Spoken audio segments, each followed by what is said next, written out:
सच्चा आत्मिक खतना। निर्गमन अध्याय 12 वचन 43 से 49।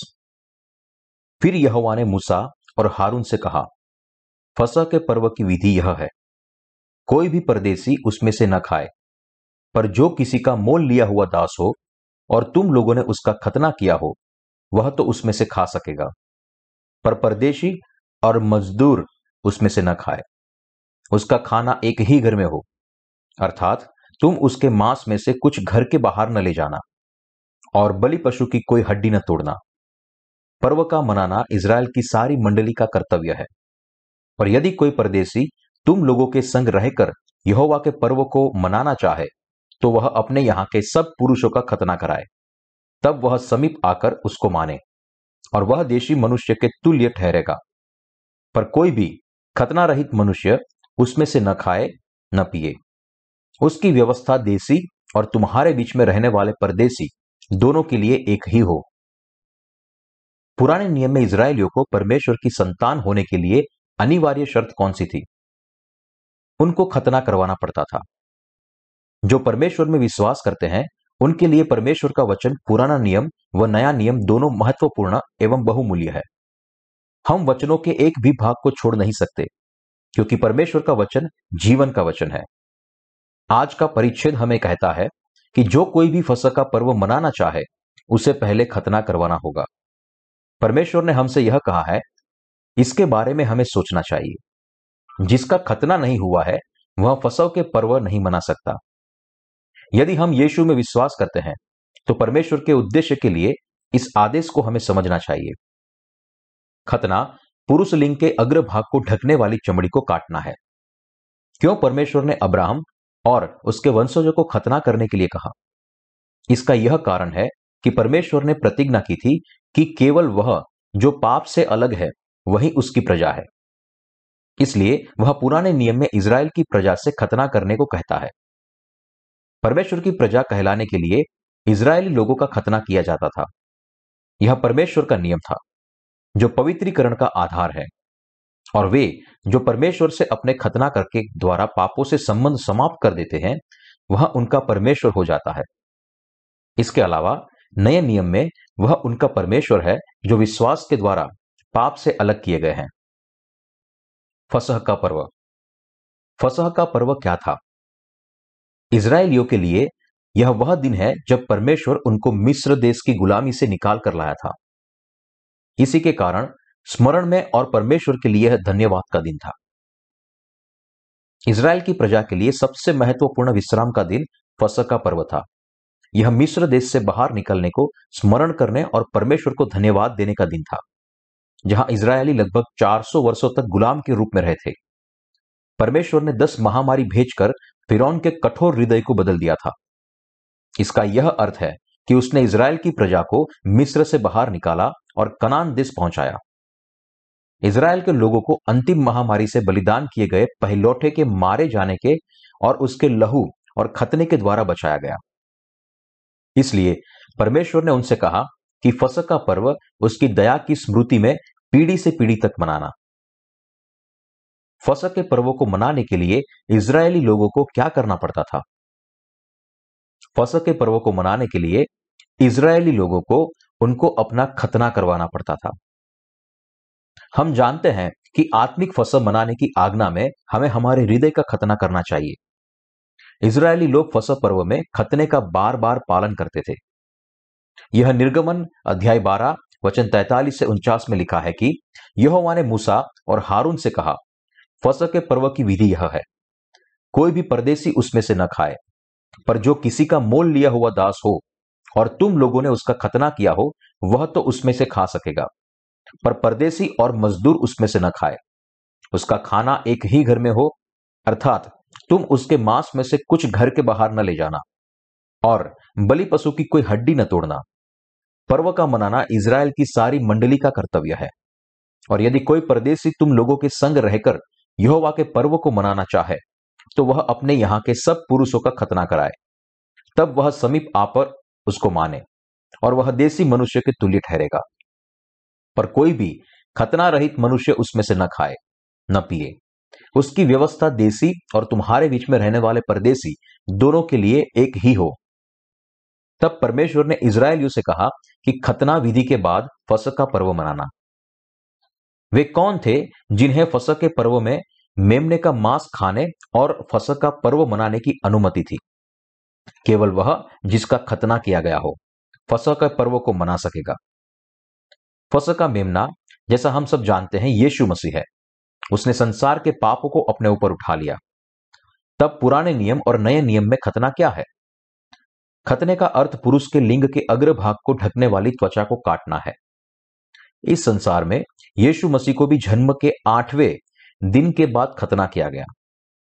परमेश्वर ने आज्ञा दी है कि खतना वाले ही फसह पर्व की विधि में सम्मिलित हो सकेंगे, और यह स्पष्ट किया है जो कोई खतना रहित है वह फसह के पर्व में सम्मिलित नहीं हो सकता। इसलिए परमेश्वर ने जैसा ठहराया है, प्रत्येक का खतना होना है। यदि आप यीशु में विश्वास करते हैं तो आपको नए नियम में खतने के अर्थ को जानना चाहिए। खतने की विधि क्या थी जिसे परमेश्वर ने इब्राहिम को पालन करने की आज्ञा दी? कैसे इब्राहिम और उसके वंशज परमेश्वर की संतान बन गए थे?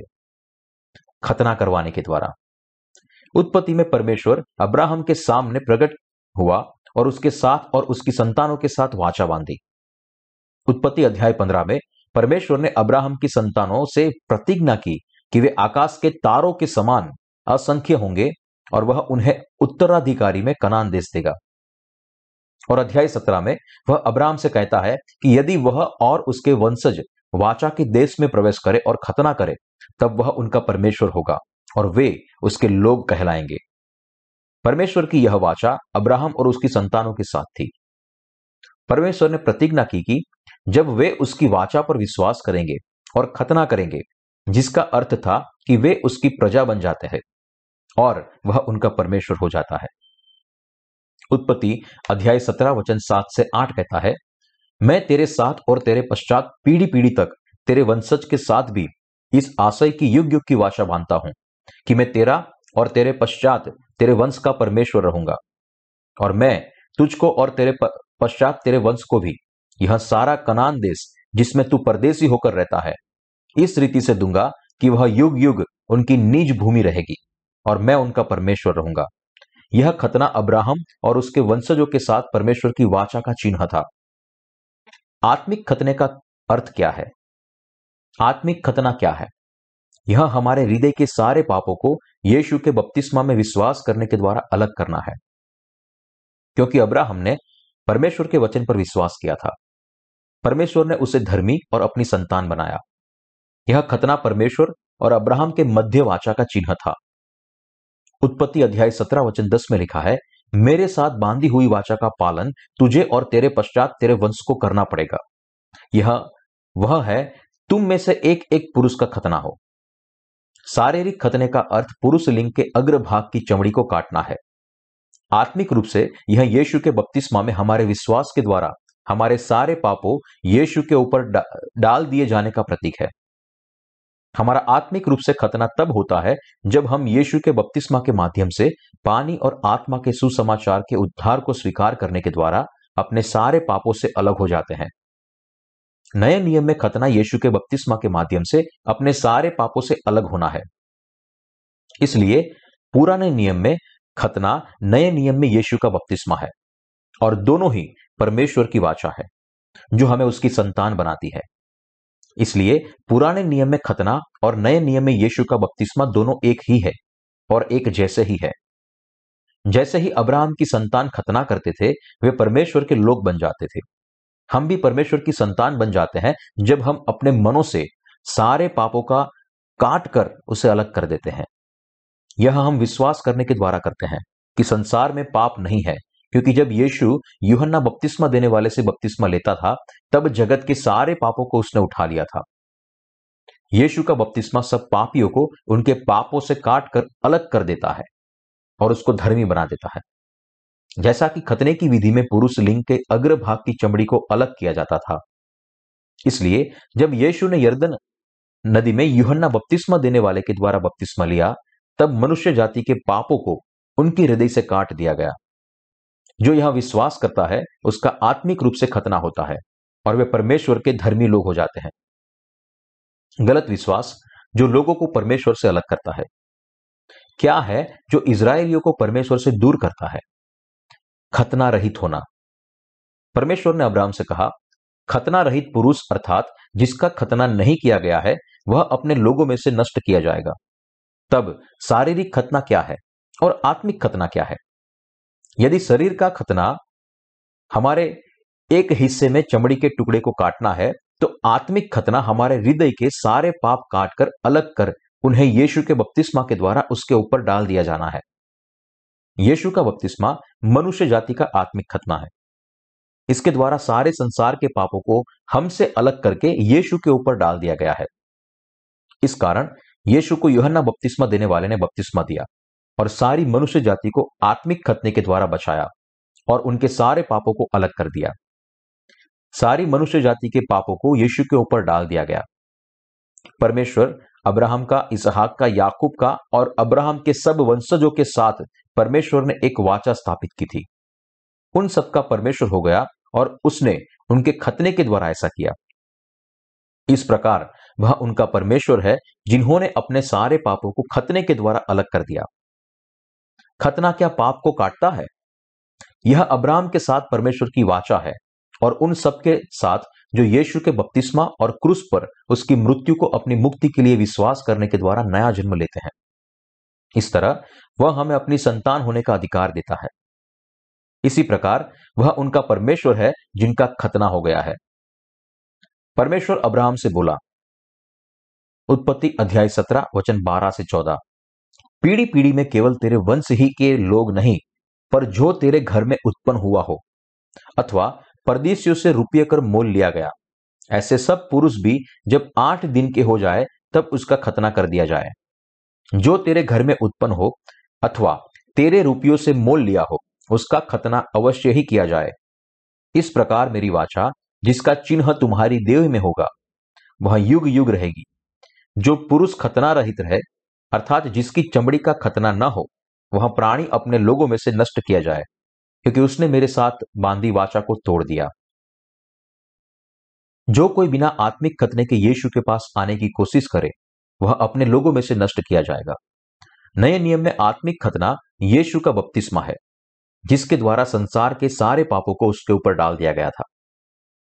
जो कोई यीशु में विश्वास करता है वह पुराने नियम के खतने में और नए नियम में यीशु के बपतिस्मे में भी विश्वास करेगा, ताकि वे आत्मा पाए, सारे पापों से बच जाए और वह परमेश्वर की संतान बन जाए। हम जो यीशु में विश्वास करते हैं उनके लिए पुराने नियम का खतना और नए नियम में यीशु का बपतिस्मा दोनों समान है। यदि हम खतने के सही अर्थ को समझने में नाकाम होते हैं या आत्मिक खतने के द्वारा उद्धार को अपने मन में स्वीकार नहीं कर सकते हैं जो नया जन्म देने की अनुमति देता है, तो हमारा विश्वास करना व्यर्थ है। हम सोचते हैं कि हम परमेश्वर के प्रति विश्वास योग्य हैं, परंतु यह रेत के ऊपर विश्वास का घर बनाने जैसा है। परमेश्वर उन सबको जो उस विश्वास को करते हैं उनको खतना करने, यीशु के बपतिस्मा में विश्वास करने के द्वारा छुटकारा पाने में और आत्मिक खतने में विश्वास करने को कहता है। खतना किए बिना हम उसके लोग नहीं बन सकते। बिना खतने के परमेश्वर के लोग होने की संभावना को नकारना है। इसलिए परमेश्वर चेतावनी देता है कि कोई भी चाहे वह रुपये देकर खरीदा गया गुलाम हो या परदेसी, फसह के पर्वों में भाग लेने से पूर्व उसका खतना करना होगा। यहां तक कि इजराइल देश में जन्मा मूल निवासी भी यदि खतना रहित होता तो उसे अपने लोगों में से निकाल दिया जाता था। इजराइल के लोगों के साथ परमेश्वर की वाचा उन सब लोगों पर भी लागू होती है जो यीशु पर विश्वास करते हैं। निर्गमन अध्याय 12 में इजरायली लोग जो फसह के मेमने का मांस और कड़वा साग पात खाते थे वे सब खतना किए हुए होते थे। फसह के मेमने का मांस खाने का अधिकार केवल उन्हें दिया जाता था जिनका खतना किया गया हो। यह जानना हमारे लिए महत्वपूर्ण है कि इजरायली लोग जब मेमने का मांस खाते थे और मेमने का लहू द्वार की दोनों चौखटों और घरों के चौखट के सिरों पर लगा देते थे तो उनका भी खतना हो जाता था। परमेश्वर की चेतावनी के अनुसार यदि एक व्यक्ति जो खतना रहित है वह अपने लोगों में से नष्ट कर दिया जाता था और परमेश्वर की संतान होने का अधिकार खो देता था। इसका मतलब आत्मिक खतने में अविश्वास करने का पाप लोगों को तबाही की ओर ले जाता था। केवल जिनका यीशु के बपतिस्मा के द्वारा आत्मिक खतना हो गया है वह बच जाएगा। पहला पतरस अध्याय 3 वचन 21 में लिखा है, उस पानी का दृष्टांत भी अर्थात बपतिस्मा यीशु मसीह के जी उठने के द्वारा अब तुम्हें बचाता है। अर्थात बपतिस्मे का अर्थ शरीर का मैल छुड़ाना नहीं, वह तो शुद्ध अंतःकरण से परमेश्वर के प्रति वचनबद्ध होना है। क्या आप विश्वास करते हैं कि यरदन नदी में यीशु के बपतिस्मा के द्वारा आपके सारे पाप यीशु के ऊपर चले गए थे? यदि आप सचमुच समझते हैं और इस सच्चाई में विश्वास करते हैं तो आप अवश्य जानेंगे कि आपका आत्मिक खतना हुआ है और आप एक धर्मी व्यक्ति बन जाते हैं। और आप अवश्य आत्मिक सच्चाई में भी विश्वास करेंगे कि उसके बपतिस्मा के बिना क्रूस पर उसका लहू निरर्थक है। यदि आप यीशु के क्रूस पर बिना आत्मिक खतने और यीशु के बपतिस्मा के विश्वास करते हैं तो आप अपने आप को परमेश्वर की दया से बाहर पाएंगे। आप पाएंगे कि अभी भी आपके मन में पाप है। हम इस सच्चाई में विश्वास करते हैं कि परमेश्वर के छुटकारे का कार्य यीशु मसीह के बपतिस्मा से प्रारंभ होता है और क्रूस पर उसके लहू के द्वारा पूरा किया गया है। यह करने के लिए हमें सच्चाई के वचनों को, यीशु का बपतिस्मा और उसके लहू को हमारे उद्धार के रूप में अपने हृदय में ग्रहण करना होगा। इस विश्वास के साथ हम अंधकार की शक्ति को दूर भगा सकते हैं और ज्योति की संतान हो जाते हैं। यह विश्वास उन लोगों को जिनका वास्तविक नया जन्म हुआ है आत्मिक रूप से साधारण दर्जे के विश्वासियों से अलग करता है। हमारे प्रभु यीशु हमसे उसमें बने रहने को कहता है। उसने अपने बपतिस्मा और लहू के द्वारा हमारे सारे पापों को हमेशा के लिए धो दिया है। इसलिए परमेश्वर की संतान होने का चिन्ह पाने के लिए हमें यीशु के बपतिस्मा में विश्वास करना चाहिए। यदि हम ऐसा करने से चूक जाते हैं तो हम उससे अलग हो जाएंगे। उद्धार का छुटकारा नए नियम में यीशु का बपतिस्मा और पुराने नियम में खतने के अलावा कोई दूसरा नहीं है। हमारा छुटकारा तभी पूर्ण होता है जब हम यीशु के बपतिस्मा और क्रूस पर उसके लहू दोनों में विश्वास करते हैं। पुराने नियम में शरीर के खतने को नए नियम में यीशु के बपतिस्मा से जोड़ दिया है। यशायाह अध्याय 34 वचन 16 हमें कहता है कि बाइबल में प्रत्येक शब्द का जोड़ा है। यहोवा की पुस्तक से ढूंढ कर पढ़ो, इनमें से एक भी बात बिना पूरा हुए न रहेगी। कोई बिना जोड़ा नहीं रहेगा, क्योंकि मैंने अपने मुंह से यह आज्ञा दी है और उसी की आत्मा ने उन्हें इकट्ठा किया है। पुराने नियम का प्रत्येक शब्द एक नए नियम के साथ जुड़ा हुआ है। परमेश्वर का एक भी वचन उसके प्रतिरूप में कमी नहीं है। उनका क्या होगा जो गलत तरीके से मूर्खतापूर्ण विश्वास करते हैं? संसार के सब विश्वासियों में से कौन नरक में जाएगा? वे जो आत्मिक खतने में विश्वास नहीं करते हैं। आज यहां पर अनेक लोग हैं जो केवल फसह के मेमने के लहू में विश्वास करते हैं। वे कहते हैं खतने का क्या मतलब है? यह पुराने नियम में केवल यहूदियों के लिए लागू होता था। हम नए नियम में अपने शरीर का खतना नहीं करते हैं। वास्तव में यह सच है। मैं सलाह नहीं दे रहा हूं कि हमें शारीरिक खतना करना होगा। प्रेरित पौलुस ने आत्मिक खतने के विषय में स्पष्ट व्याख्या की है कि यह हृदय का खतना है जो मैंने अब किया है। मैं आपको यह नहीं कहता कि शरीर का खतना करो। हमारे लिए शरीर के खतने का कोई अर्थ नहीं है, परंतु हम यीशु के पास आते हैं और यीशु के बपतिस्मा में विश्वास करने के द्वारा आत्मिक खतना होने से हम सारे पापों से बच जाते हैं। कुछ लोगों का नया जन्म हुआ है, उनका आत्मिक खतना भी हुआ है। जो कोई यीशु में विश्वास करता है उसका आत्मिक खतना हो जाता है। यह सारे पापों से अलग होने और धर्मी होने का एकमात्र रास्ता है। केवल हमारे आत्मिक खतने के बाद हम पाप से मुक्त हो जाते हैं। इसलिए हमें हृदय से स्वीकार करना चाहिए कि यीशु के बपतिस्मा में विश्वास करने के द्वारा हमारा आत्मिक खतना हुआ है। प्रेरित पौलुस भी आत्मिक खतने के महत्व में विश्वास करते थे। उन्होंने कहा कि खतना वही है जो हृदय का और आत्मा में है। हम में से प्रत्येक को पाप से मुक्त होने के लिए आत्मिक रूप से खतना करना जरूरी है। क्या वास्तव में आपके पापों को आपसे अलग करके यीशु मसीह के ऊपर डाल दिए गए थे? यहां तक कि नए नियम में भी जो कोई यीशु में विश्वास करते थे उनके हृदय का खतना यीशु के बपतिस्मा में विश्वास करने के द्वारा होता था। प्रेरित पौलुस अपनी पत्रियों में यह स्पष्ट कहता है कि परमेश्वर सारे मनुष्य जाति को संसार के पापों से बचाता है और उन्हें अपने लोग बनाता है। इजरायली प्रजा खतना करने के द्वारा परमेश्वर की प्रजा बन जाती और हम भी अपने सारे पापों को यीशु मसीह के बपतिस्मा में विश्वास करने के द्वारा उस पर डाल देते हैं, तब उसकी संतान बन जाते हैं। परमेश्वर हमें अपनी प्रजा के रूप में तब स्वीकार करते हैं जब वह हमारे विश्वास को यीशु के बपतिस्मा और उसके क्रूस के लहू में देखते हैं। यही विश्वास हमारा आत्मिक खतना करता है और हमें उद्धार की ओर ले जाता है। यीशु के बपतिस्मा और लहू के द्वारा पापियों के लिए उद्धार का अस्तित्व। उद्धार का कार्य यीशु के द्वारा कैसे पूरा किया गया था? उसके बपतिस्मा और क्रूस पर मृत्यु के द्वारा। पापियों के लिए उद्धार को यीशु मसीह ने अपने बपतिस्मा के पानी और क्रूस पर बहाए गए लहू के द्वारा पूरा कर दिया है। मेमने का लहू न्याय के लिए था और यीशु का बपतिस्मा आत्मिक खतना था, जिसके द्वारा हमारे सारे पापों को उसके ऊपर डाल दिया गया। मसीही कलीसियाएं आज इस राष्ट्र के लिए आत्मिक खतने की ज्योति नहीं बन पाई है।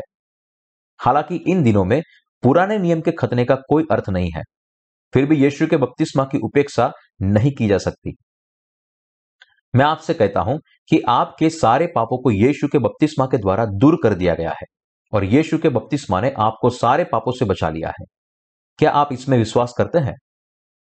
यदि आप यीशु के बपतिस्मा की उपेक्षा करते हैं तो आप नया जन्म लेने के सुसमाचार को कभी भी नहीं समझ सकते, क्योंकि छुटकारे का संपूर्ण सुसमाचार यीशु के बपतिस्मा से आता है। हम कैसे यीशु के बपतिस्मा की उपेक्षा कर सकते हैं, जिसे परमेश्वर हमें आत्मिक खतना बनाता है? यदि हम बाइबल पढ़े तो हम देख सकते हैं कि खतना और फसह के मेमने के लहू का निकट का संबंध है। प्रेरित यूहन्ना के द्वारा जो सुसमाचार प्रचार किया गया वह कोई और दूसरा नहीं बल्कि यीशु के बपतिस्मा और क्रूस पर बहाए गए उसके लहू का सुसमाचार था। वह पहला यूहन्ना वचन अध्याय 5 वचन 3 में कहता है, यही है वह जो पानी और लहू के द्वारा आया था, अर्थात यीशु मसीह।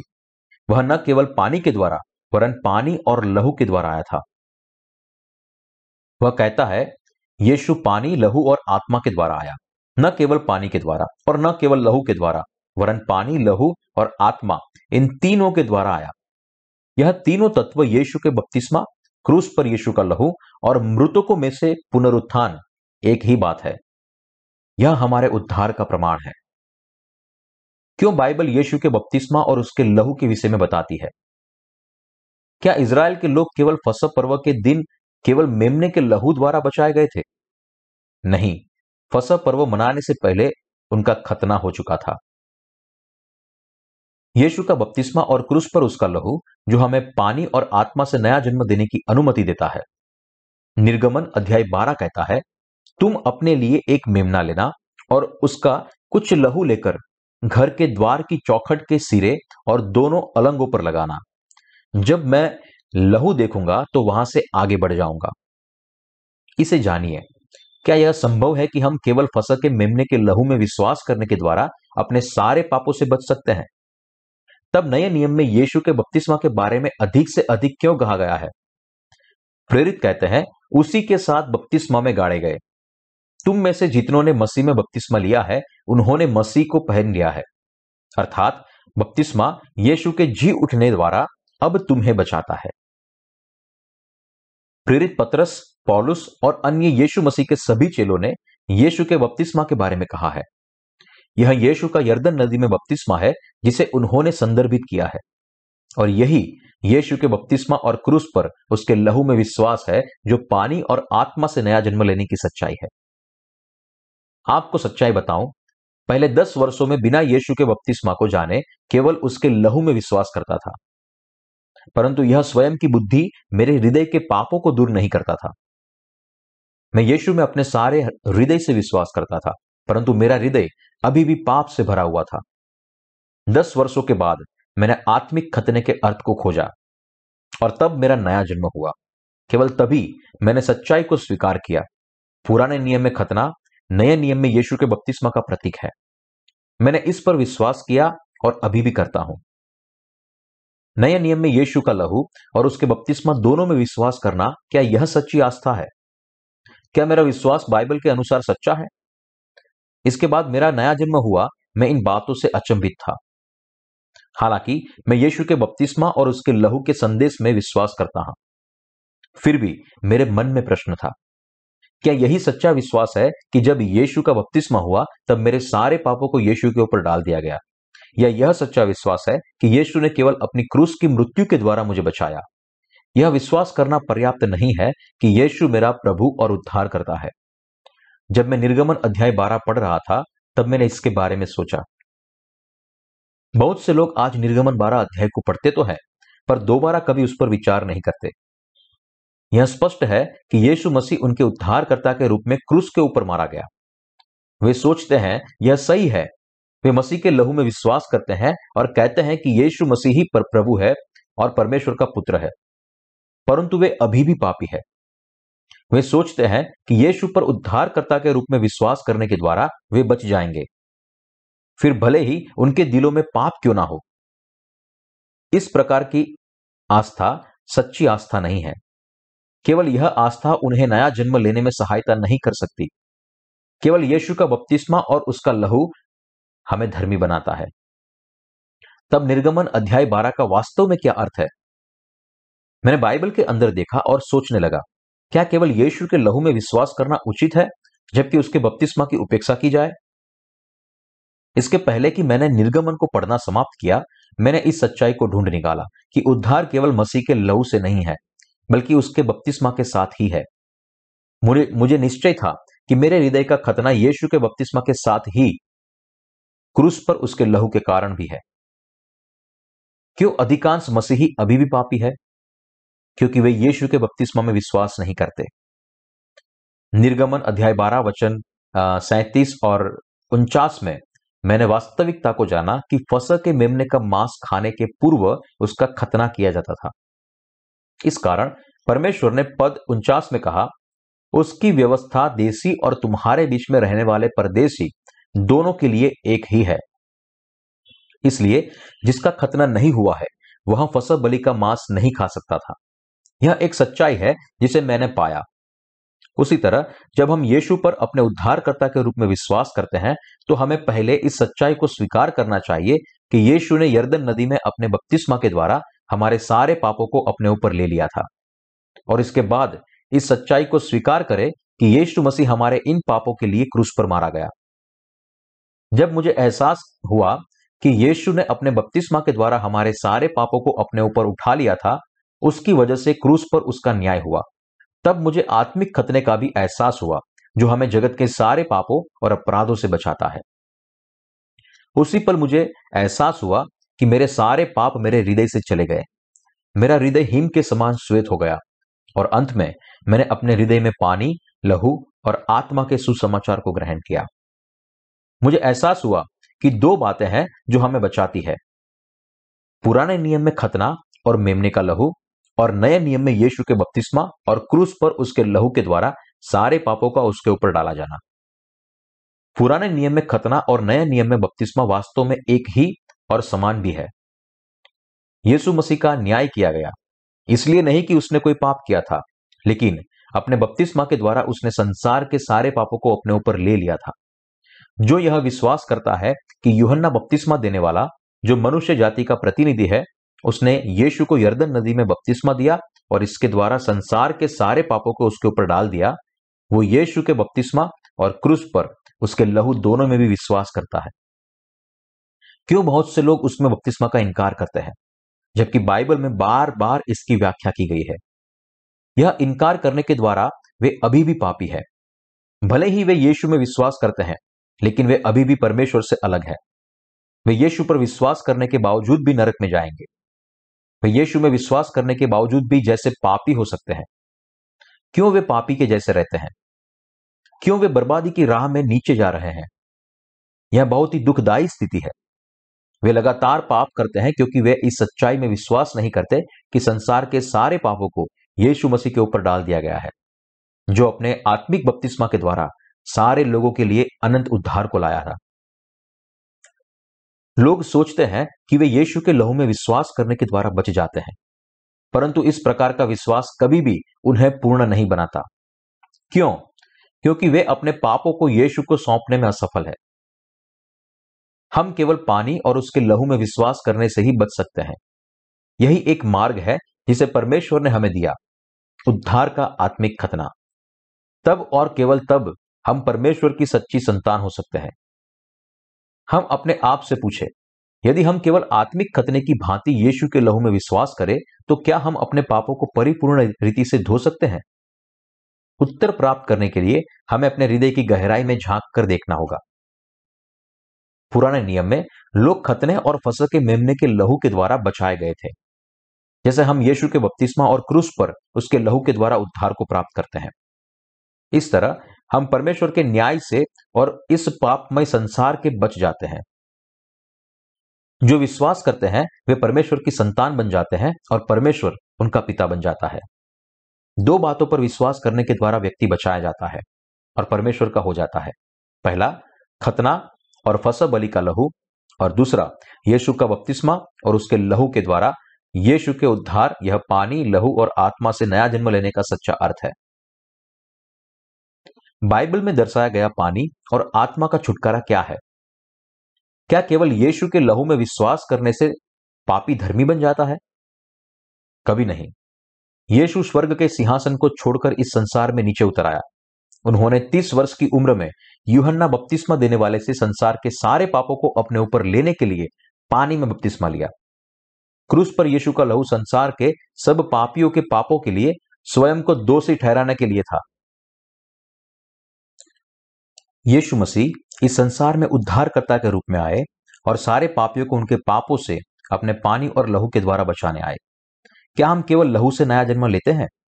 नहीं, हम अपने पापों से यीशु के बपतिस्मा और उसके लहू के द्वारा बचाए जाते हैं। जो केवल यीशु के लहू में विश्वास करते हैं, उनको मैं एक सवाल पूछना चाहता हूं। क्या पापी मनुष्य केवल मसीह के लहू में विश्वास करने के द्वारा धर्मी हो जाता है, या यह यीशु के बपतिस्मा और क्रूस पर उसके लहू दोनों के द्वारा होता है? क्या यह विश्वास करने से कि हमारे सारे पाप यीशु के बपतिस्मा द्वारा और उसके लहू के द्वारा उसके ऊपर चले जाते हैं, या केवल उसके लहू के कारण? सत्य कौन सा है? मैं आपसे पूछता हूं। पानी और आत्मा से वास्तविक नया जन्म लेने के लिए हमें निम्नलिखित बातों को पूरा करना है। हमें विश्वास करना है कि यीशु शरीर धारण करके इस संसार में आए, ताकि वह स्वयं यरदन नदी में अपने बपतिस्मा के द्वारा संसार के सारे पापों को अपने ऊपर लेकर और हमारे सारे पापों के लिए क्रूस पर दंड पाए। यीशु मसीह में विश्वास करने के द्वारा वह हमारा सच्चा उद्धारक है। इस तरह हमारा वास्तविक नया जन्म हो सकता है। मैं आपसे फिर पूछता हूं, बाइबल में दर्शाया गया विश्वास क्या है? क्या यह यीशु के लहू में विश्वास है, या यीशु के बपतिस्मा और उसके लहू दोनों में विश्वास है?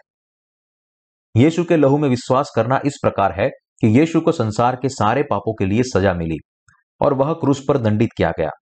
वह कुचला गया और हमारे पापों के लिए घायल किया गया, ताकि हम भयानक न्याय से बच जाएं। परंतु यह पूर्ण सच्चाई नहीं है। इस सिद्धांत पर विश्वास करने से पहले हमें एक समस्या का समाधान करना होगा। आखिर क्यों यीशु मसीह को क्रूस पर चढ़ाया गया? बाइबल स्पष्ट बताती है कि पाप की मजदूरी मृत्यु है। इस संसार में यीशु ने कोई भी पाप नहीं किया।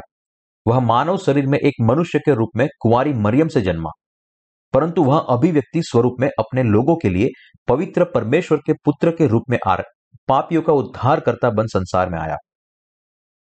इसलिए उसने क्रूस पर अपनी मृत्यु से पहले यूहन्ना बपतिस्मा देने वाले से बपतिस्मा लिया। जब उसका बपतिस्मा हुआ, उसने हमारे सारे पापों को अपने ऊपर ले लिया। इस प्रकार बिना बपतिस्मा और क्रूस पर लहू बहा है और दंड नहीं दिया जा सकता था। पुराने नियम में बलिदान की प्रथा। पुराने नियम में बलिदान चढ़ाने के लिए अनिवार्य शर्त क्या थी? पहली, एक निर्दोष जीवित पशु। दूसरा, उसके ऊपर हाथ रखा जाना। तीसरा, उसका लहू। आइए हम इस सच्चाई को देखें जो पवित्र मिलाप वाले तंबू की बलि प्रथा में थी। पुराने नियम में या तो एक पापी या महायाजक बलि किए जाने वाले मेमने या बकरे के सिर पर अपने हाथों को रखने के द्वारा अपने पापों को या इज़राइल के पापों को उसके सिर पर डाल देता था। तभी बलि पशु को मारा जाता और वेदी के सामने अर्पित किया जाता था। पुराना नियम तो नए नियम के लिए पूर्वगामी था और यीशु मसीह बलि का मेमना, जिसे परमेश्वर ने भेजने की प्रतिज्ञा की थी। कब आपने अपने सारे पापों को यीशु के ऊपर डाले? मैं चाहता हूं कि आप इस प्रश्न के उत्तर के विषय में सोचें। पुराने नियम में इजरायली लोग बिना बलि पशु के ऊपर हाथ रखे बलिदान नहीं चढ़ाते थे। बलि पशु के ऊपर हाथ रखने का अर्थ है बलि पशु के ऊपर पापों को डाल देना। पाप बलि को वेदी के सामने लाने से पहले हाथों को बलि पशु के ऊपर रखना पापों को लादने का स्थान लेता था। वह अपना हाथ होम बलि पशु के सिर पर रखे और वह उसके लिए प्रायश्चित करने का ग्रहण किया जाएगा। यह लेवी व्यवस्था में लिखा है कि सभी बलिदानों के ऊपर हाथों को रखना आवश्यक था। बलि के सिर पर हाथ रखने के द्वारा इजरायली लोग अपने पापों को उसके ऊपर सौंपते थे और विश्वास के साथ उसके लहू और मांस को परमेश्वर के आगे चढ़ाने से उनके पापों से वे बच सकते थे। पुराने नियम में इजरायली भी विश्वास से बचाए गए थे। जब एक होम बलि को परमेश्वर के समक्ष लाया जाता था और पापी अपने हाथों को उसके सिर पर रखता था, इस प्रकार उसके पाप उस पर चले जाते थे। तब बलि पशु को पापी के लिए बलिदान किया जाता था। उसके लहू को वेदी के चारों ओर सींगों के ऊपर छिड़क दिया जाता था और जो बच जाता था उसे वेदी के नीचे जमीन पर बहा दिया जाता था। इस प्रकार पापी अपने पापों से बच जाते थे। नए नियम में पापी अपने सारे पापों से अपने विश्वास के कारण बच सकता है, जो पानी और यीशु के लहू में विश्वास के कारण होता है। यूहन्ना अध्याय 5 वचन 1 से 10 कहता है कि एक पापी जब यीशु के बपतिस्मा और मेमने के लहू में विश्वास करता है तब वह बच जाता है। इसलिए कोई भी पापी बच सकता है जब वह यीशु के बपतिस्मा और क्रूस पर उसके लहू दोनों में विश्वास करे। वह यीशु का बपतिस्मा और उसके लहू दोनों पवित्र आत्मा के साथ ही पानी और आत्मा से अवश्य नया जन्म पाएगा। अति प्रियो, क्या आप केवल यीशु के लहू में विश्वास करने के द्वारा बचाए जा सकते हैं?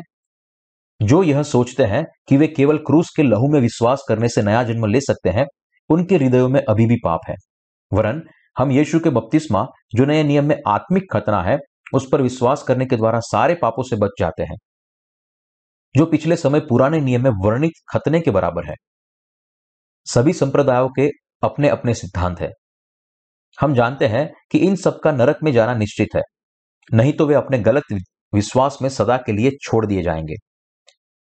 प्रिस्बिटेरियन कलीसिया प्रारब्ध के सिद्धांत पर महत्व देते हैं। मेथोडिस्ट कलीसिया आर्मीनियस और उसके सिद्धांत पर महत्व देते हैं, अर्थात दूसरे शब्द में मानवतावाद पर। बैप्टिस्ट कलीसिया बपतिस्मा पर और होलीनेस कलीसिया पवित्र जीवन पर। ये सब वचन की सत्यता से अलग अलग दिशा में जा रहे हैं, परंतु नया जन्म लेने के लिए बाइबल में वचन की सच्चाई क्या कहती है? बाइबल कहती है कि सच्चाई यीशु के बपतिस्मा और उसके लहू में मिलती है।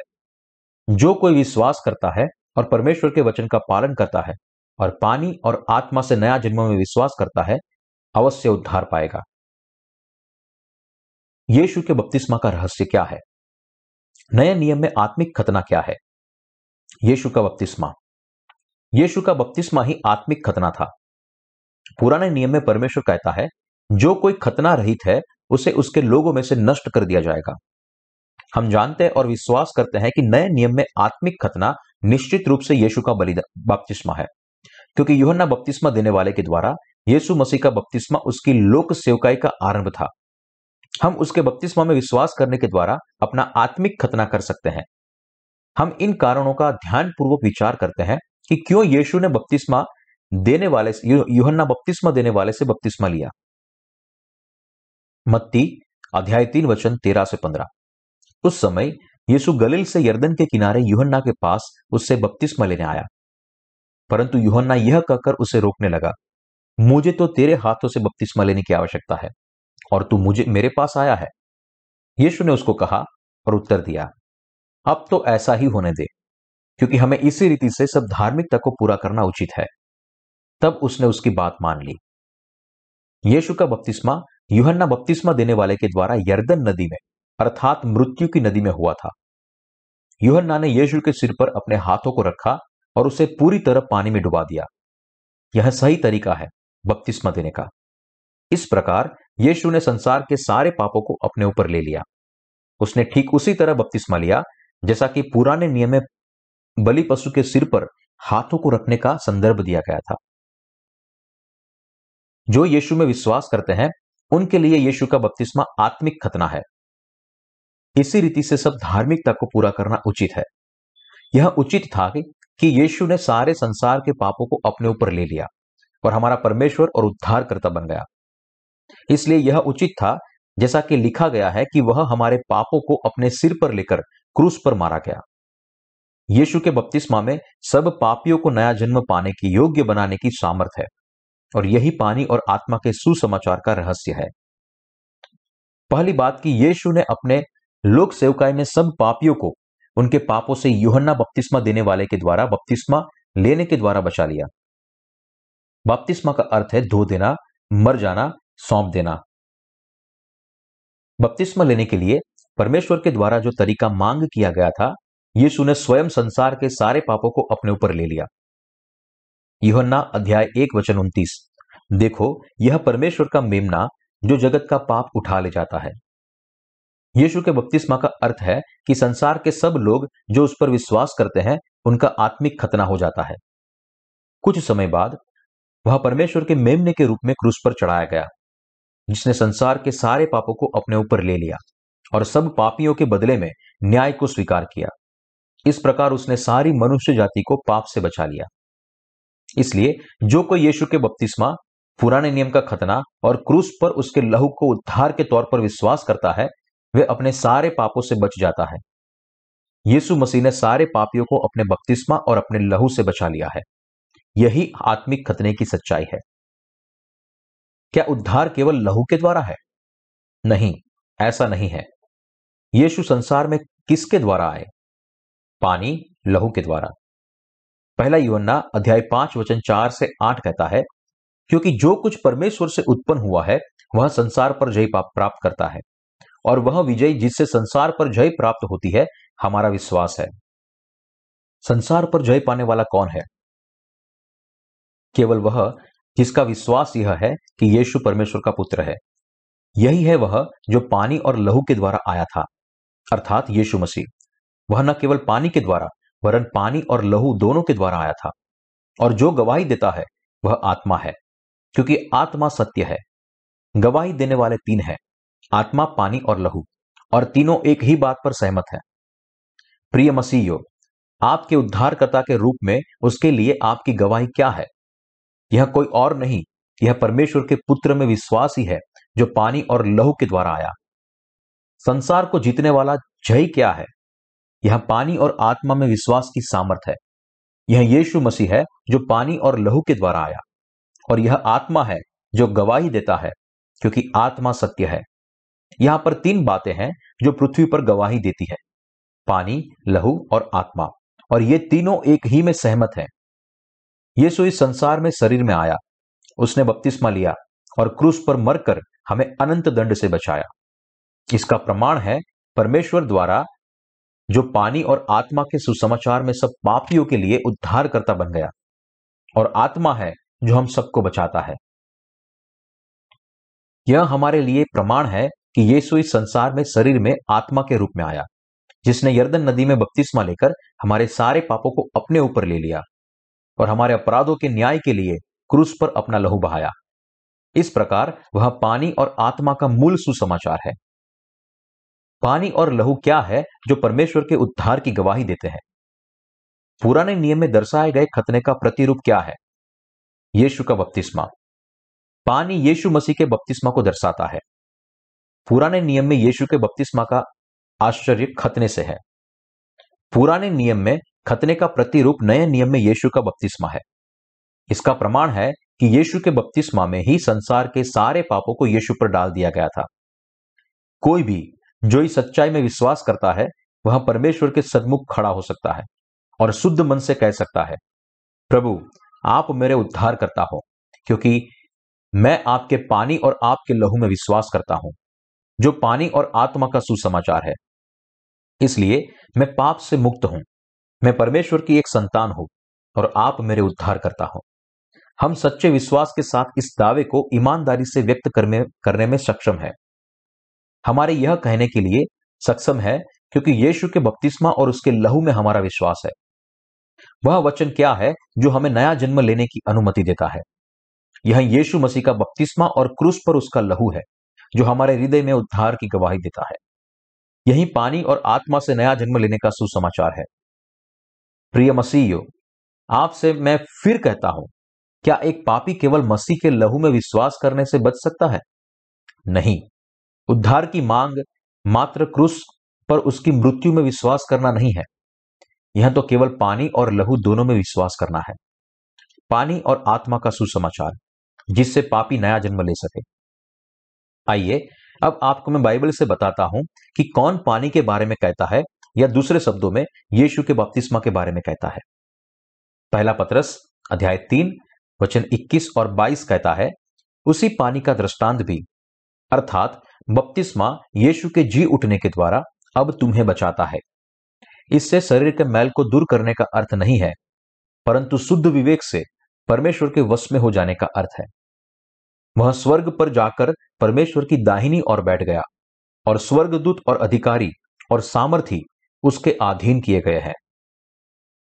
पतरस गवाही देता है कि बपतिस्मा एक प्रतीक है जो अब हमें बचाता है, और यह पाप से छुटकारे का प्रमाण भी है। यीशु का बपतिस्मा पुराने नियम में खतने को दर्शाता है। जैसा कि इजरायली लोग पुराने नियम काल में परमेश्वर के वचन में विश्वास करते और खतना करने के द्वारा परमेश्वर की संतान बन जाते थे, वैसे ही नए नियम में यीशु का बपतिस्मा हमारे सारे पापों से हमें बचाता है। इसलिए पुराने नियम में खतना और नए नियम में यीशु का बपतिस्मा दोनों एक समान है, अर्थात एक ही है। क्या अब आप सब विश्वास करते हैं कि यीशु का बपतिस्मा सचमुच खतने के समान है, जैसा कि पहला पतरस 3:21 में लिखा है?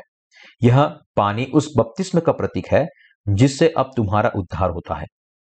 क्या आप परमेश्वर के लिखे गए वचन के साथ तर्क करेंगे? यह कैसा होगा कि हम जो इस संसार में रहते हैं पाप से मुक्त हो सकते हैं? यह केवल इसलिए है क्योंकि यीशु मसीह ने सारी धार्मिकता को पूरा करने के लिए बपतिस्मा लिया था कि पाप से हमें छुटकारा मिल सके। मत्ती अध्याय 3 वचन 15 कहता है, अब तो धार्मिकता को पूरा करना उचित है, क्योंकि संसार के सारे पापों को यीशु के ऊपर डाल दिया गया। सब जो उसमें विश्वास करते हैं वे अब पाप से मुक्त है। इस सच्चाई को मानकर स्वीकार करने के द्वारा अब हम सब धर्मी बन गए हैं, क्योंकि उसके बपतिस्मा के द्वारा हमारे सारे पापों को यीशु पर डाल दिया गया है। यीशु ने हमारे सारे पापों को अपने ऊपर ले लिया और हमें सब दंड से बचाने के लिए क्रूस पर मारा गया। प्रिय मित्रों, दो चीजें हैं जो कि पापियों को उनके पापों से बचाती है, और पानी और लहू। यीशु का हमारे पापों को अपने ऊपर लेना और क्रूस पर हमारे लिए उसकी मृत्यु, ये दो मुख्य बातें हैं कि यीशु मसीह ने इस संसार में हमारे लिए 3 वर्षों तक सेवकाई की। यूहन्ना अध्याय 1 वचन 29 कहता है, देखो यह परमेश्वर का मेमना है जो जगत का पाप उठा ले जाता है। यीशु मसीह ने बपतिस्मा लेने के द्वारा जगत के सारे पापों को अपने ऊपर लिया था, और हमारे अपराधों के प्रायश्चित के लिए वो क्रूस पर मर गया था। यीशु परमेश्वर का पुत्र है और सृष्टिकर्ता। उसने खतने की वाचा को पूरा किया जिसे परमेश्वर ने पुराने नियम में संसार के पापों को दूर करने के लिए बनाया था। जो कोई अपने हृदय में यीशु के बपतिस्मा के सुसमाचार पानी और आत्मा में विश्वास करता है, वह पानी और आत्मा से नया जन्म लेता है, और परमेश्वर उन सबका उद्धारकर्ता बन जाता है जो उस पर विश्वास करते हैं। प्रभु का धन्यवाद हो। हालेलुया। यीशु ने हमारे छुटकारे को पूरा किया और संसार के सारे पापों से हमें बचा लिया, जिसकी प्रतिज्ञा परमेश्वर ने की थी। शरीर के मैल का निराकरण नहीं। क्या शरीर समय के साथ पवित्र बनता है? नहीं, शरीर लगातार मृत्यु के दिन तक पाप करता रहता है। पहला पतरस अध्याय 3 वचन 21 कहता है, उसी पानी का दृष्टांत भी अर्थात बपतिस्मा यीशु मसीह के जी उठने के द्वारा अब तुम्हें बचाता है। इससे शरीर के मैल को दूर करने का अर्थ नहीं है, परंतु शुद्ध विवेक से परमेश्वर के वश में हो जाने का अर्थ है। जब कोई यीशु मसीह को अपने उद्धारकर्ता के रूप में विश्वास करता है, इसका यह अर्थ नहीं है कि वह शरीर में पाप करना बंद कर देता है। हम लगातार पाप करते हैं, परंतु यीशु के बपतिस्मा में विश्वास करने के द्वारा हम अपने सांसारिक पापों को यीशु को सौंपते हैं, जिसने क्रूस पर अपने लहू से पापों के लिए कीमत चुका दी है। हमारे उद्धार के लिए आवश्यक इन दो बातों में विश्वास करने के द्वारा हम अपने पापों से बच जाते हैं। नया जन्म लेने का अर्थ है यीशु को अपने हृदय में सारी मनुष्य जाति के उद्धारकर्ता के रूप में स्वागत करना। हमारे हृदय में पापों की क्षमा भी प्राप्त होती है। जब हम यीशु के बपतिस्मा और क्रूस पर उसके लहू में विश्वास करते हैं, तब हम हमारे हृदय का नया जन्म पाते हैं। लेकिन हम अपनी देह में लगातार पाप और अपराध करते रहते हैं। लेकिन हमारी देह के सारे पाप पहले की क्षमा कर दिए गए हैं। यीशु का बपतिस्मा उन सब लोगों के लिए एक गवाही है जो बचा लिए गए हैं।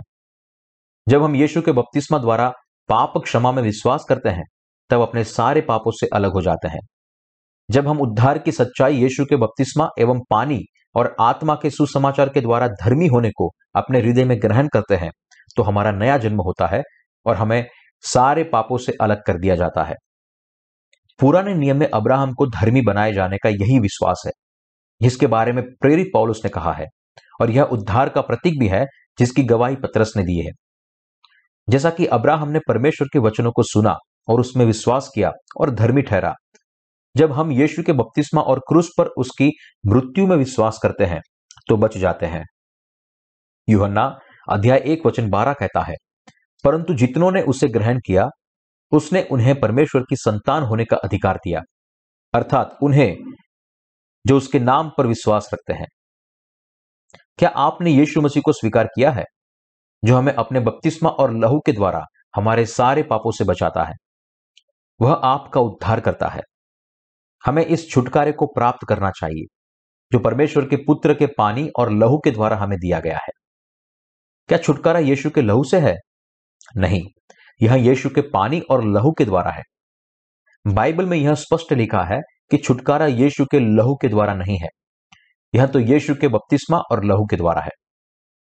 नए नियम में यीशु का बपतिस्मा आत्मिक खतना है। यह छुटकारे की सच्चाई है जो हमारे सारे पापों से हमें अलग करता है। उसके द्वारा संसार के पापों के लिए न्याय किए जाने की सच्चाई का अर्थ यह है कि आपके और मेरे पापों के लिए उसको दंड दिया गया। पापों की क्षमा के सुसमाचार को प्राप्त करने के द्वारा यीशु के बपतिस्मा और उसके लहू से हम अपने सारे पापों के न्याय से मुक्त हो जाते हैं। हमारे विश्वास के कारण उन सारे पापों से जो हम इस संसार में करते हैं बच जाते हैं। जब हम यीशु के बपतिस्मा और उसके लहू को अपने छुटकारे के रूप में ग्रहण करते हैं तो हमारे हृदय के सारे पापों को धो दिया जाता है। क्या आप विश्वास करते हैं और समझते हैं कि यह सही है? मैं निष्ठापूर्वक आशा करता हूं कि आप सब पानी और आत्मा के सुसमाचार में अवश्य विश्वास करेंगे। विश्वास करें और अनंत जीवन प्राप्त करें। पौलुस प्रेरित कहता है रोमियो की पत्री अध्याय 2:29 में, खतना वही है जो हृदय का और आत्मा में है। हम हृदय का खतना कैसे करते हैं? जब हम यीशु मसीह के इस संसार में शरीर में आने, उसके बपतिस्मा में जिसके द्वारा उसने संसार के सारे पापों को अपने ऊपर ले लिया, क्रूस पर हमारे पापों के लिए उसकी मृत्यु में और उसके मृतकों में से पुनरुत्थान में विश्वास करते हैं, तब हम आत्मिक रूप से अपना खतना कर सकते हैं। पौलुस प्रेरित कहता है कि खतना तो हृदय का है। हृदय के खतने का अर्थ यीशु के बपतिस्मा और उसके लहू में विश्वास करना है। यदि आप अपने हृदय का खतना चाहते हैं तो यीशु के बपतिस्मा और लहू के सुसमाचार को अपने हृदय में ग्रहण करना होगा, और केवल तब आप सचमुच में परमेश्वर की संतान बन सकते हैं। क्या यूहन्ना बपतिस्मा देने वाला परमेश्वर की ओर से आया था? यूहन्ना बपतिस्मा देने वाला कौन था? वह सारी मनुष्य जाति का प्रतिनिधि और हारून के वंश का आखिरी महायाजक था।